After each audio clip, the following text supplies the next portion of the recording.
کیا 1400 سال میں دین صرف آپ اکیلے کو سمجھ آئے، باقی تمام امام، بزرگ، محدث، مفتی، مجتہد سب گمراہ ہیں؟ نہیں، میں نے کب کہا ہے؟ ہم کہتے ہیں کہ اماموں کو جو سمجھ آیا تھا نا، انہوں نے جو آگے سمجھایا نا، وہ میں نے سمجھا ہے۔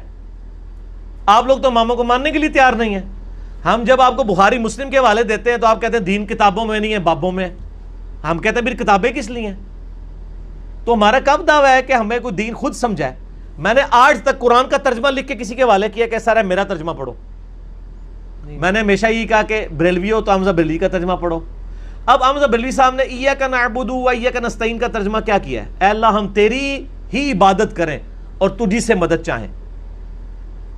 اب آپ اگر مجھے کہیں گے حمزہ بریلوی صاحب تو بزرگوں سے مانگتے تھے، میں کہوں گا قرآن میں تو انہوں نے جو ترجمہ کیا وہ تو یہ کیا ہے۔ اب وہ خود اپنے ترجمے پہ نہیں چلتے رہے تو میرا کیا قصور ہے؟ بخاری کا ترجمہ اگر آپ کے علماء نے کیا ہے اور اس میں نماز کا طریقہ رکوع میں جاتے وقت، رکوع سے اٹھتے وقت رفع الیدین کے ساتھ لکھا ہے، اور آپ کا ترجمہ کر کے بھی اس پہ عمل نہیں کر رہے، تو سر مجھے کس چیز کا آپ گلا شکوہ دے رہے ہیں؟ منو کو پیٹ دے ہو، اللہ دے بندے ہو، اور اپنے رو پیٹو۔ اور میں تو آپ کے بزرگوں کی ترجموں اور ان کی تفاسیر کی طرف لوگوں کو بلا رہا ہوں، آپ نے خود عمل کرنا چھوڑ دیا ہے، تو میرے ساتھ کون سا روندہ ہے؟ باقی میرا مسئلہ 179 انجینئر محمد علی مرزا عوام الناس کی عدالت میں جو آپ کے ساتھ ہی 20 سوالات ہیں، اس میں اس پہ بڑا کھل کے بولا ہوں۔ آج میرا اتنا ہی کافی ہے۔ کیا ایک چھوٹا سا عرض کیا ہے، نہ میں وہابی نہ میں بابی، میں ہوں مسلم علمی کتابی، بس یہ لے لیں۔ آخر تمام مکاتب فکر کے علماء کیا پاگل ہو چکے ہیں جو کہہ دیتے ہیں کہ انجینئر محمد علی مرزا کو مت سنو، اس سے بچو، یہ گمراہ ہے، اس کی اور آپ کی اردرمی کی انتہا ہے کہ آپ اس کے باوجود یہ بھی کہتے رہتے ہیں کہ تمام علماء کو سنو۔ آخر آپ کی اس جنگ میں عام آدمی کرے کیا؟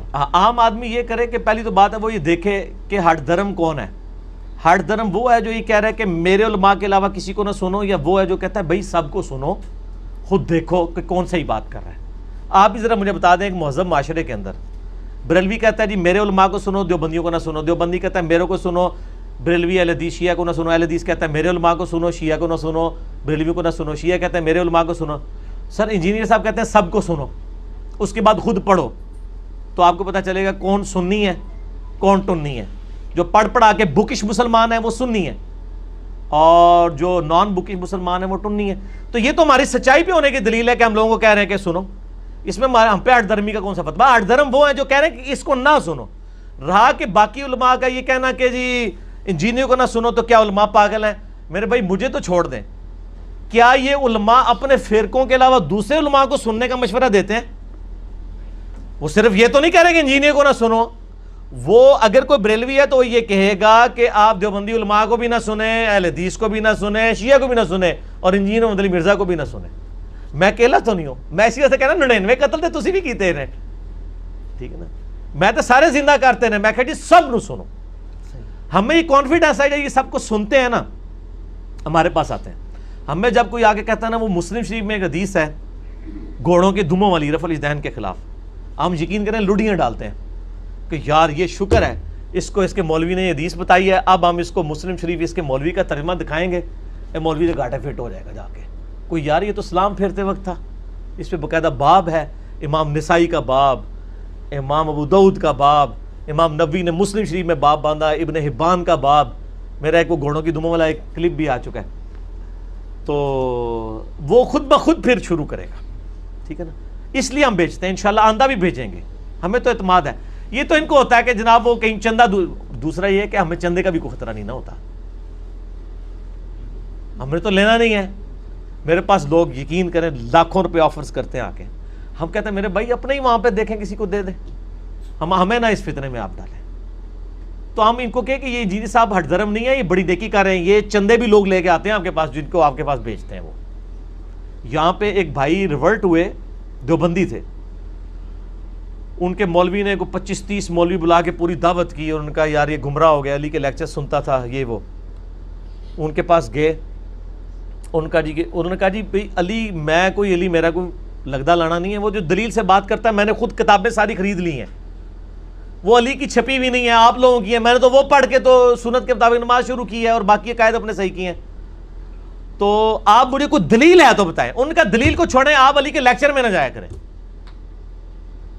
اس نے کہا کیوں نہیں، آپ گمراہ ہو جائیں گے۔ اس نے گمراہ کیا، اس نے تو کوئی غلط بات تھی، میں نے اگر آپ کو چھوڑ دی ہے غلط بات تو میں اس کو بھی چھوڑ دوں گا، کیونکہ میں نے تو کتابیں خود خرید لی ہیں، کتابی ہو گئے ہوں نا، نہ میں وابی نہ میں بابی، میں ہوں مسلم علمی کتابی۔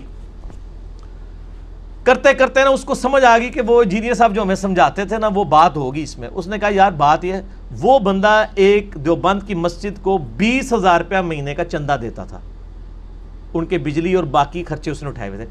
20,000 روپیہ آج کے دور میں بڑی رقم ہے. اس کو سمجھ آ گئی کہ چندے کا مسئلہ ہے. اس نے کہا اچھا بات یہ کہ میں علی کے درس میں جاتا ہوں لیکن وہ تو چندہ نہیں لیتا, میں جو آپ کی مسجد کو چندہ اور جو دے رہا ہوں میں انشاءاللہ اسی طریقے سے آپ کی خدمت کرتا رہوں گا. انہوں نے کہا پھر ٹھیک ہے جایا کرو.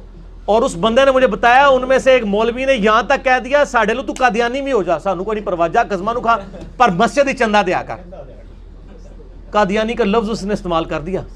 سر یہ آپ کے ایمان کے ساتھ کوئی ہمدرد نہیں ہے, یہ حامی ہیں جو آپ کے ساتھ ہمدردی کر رہے ہیں, یہ کوئی ہمدرد نہیں ہے. یہ کہتے ہیں آپ ہمیں چندے دو تو بس ٹھیک ہے ہماری ہمدردیاں آپ کے ساتھ ہیں, ادر آپ جو مرضی ہو جاؤ. اسی لیے آپ دیکھیں نا جناب, یہ ویسے تو فتوے لگاتے ہیں فلاں کی کمائی حرام کی, فلاں کی کمائی. آج تک آپ کسی مولوی کے پاس 1 لاکھ روپے لے کے جائیں اور وہ آپ سے پوچھتا ہے کہ سر آپ کی کمائی کون سی ہے, تو یہ پھر ٹی وی پہ کے فتوے کیوں دے رہے ہوتے ہیں کہ جی رزق حلال اور حرام, کیوں نہیں پوچھتے ہیں؟ ان کو تو بڑے بڑے اسمگلر ہوتے ہیں پاکستان لیول کے, جو ان کے مدرسوں کے خرچے جنہوں نے اٹھائے ہوئے ہیں, ان کو پتہ ہے یہ اسمگلر ہیں, حرام کے مال کے اوپر چلا رہے ہوتے ہیں ان معاملات کو. وہ کہتے ہیں نا جی ہم اس کو لیٹرینوں پہ لگاتے ہیں پیسہ, ہاں یہ کہتے ہیں وہ. جی جی جی جی ان کا پیسہ ٹھیک ہے. میں یہ بانے جڑے نا پرانے سن, پہلی دفعہ چندہ ملا ہوتا لیٹرینے تے لا لیا, اس تو بعد کے لوٹیاں تے لاندے نے, سونے کے لوٹے رکھے ہوئے وہاں پہ. وہ کتنی لیٹرینے بنوائیں گے یار, لیٹرینے تو فکس ہیں, وضو کی ٹوٹیاں تو فکس ہیں, وضو کے تو نہیں لگائیں گے لیٹرین. اور دوسرا لیٹرین میں کیا ہم ناپاکی کے لیے جاتے ہیں یا طہارت کے لیے؟ اس کا مطلب آرام کے پیسوں سے یہ لوگوں کی طہارت کروا رہے ہیں, استنجے کروا رہے ہیں, تو آگے کم کی تو ٹرنا ہے. طہارت تو کنجی ہے نماز کی. آپ نماز شروع کرنے کے لیے جس چیز کے محتاج ہیں وہ آپ آرام کے پیسوں میں لوگ کروا رہے ہیں. ایک تو یہ جواب پھکی والا, اور دوسرا پھکی والا کہ یہ کتنے ٹوائلٹس بنوائیں گے, ٹھیک ہے نا. تو ٹوائلٹ کی صفائی پہ بھی اتنا خرچہ کوئی نہیں آتا. وہ یہ پرانے بانے ہو گئے, آپ یہ خاموشی اختیار کرتے ہیں, آنکھیں بند کر لیتے ہیں. وہ کہتے ہیں تحقیق زیادہ نہیں کرنی چاہیے.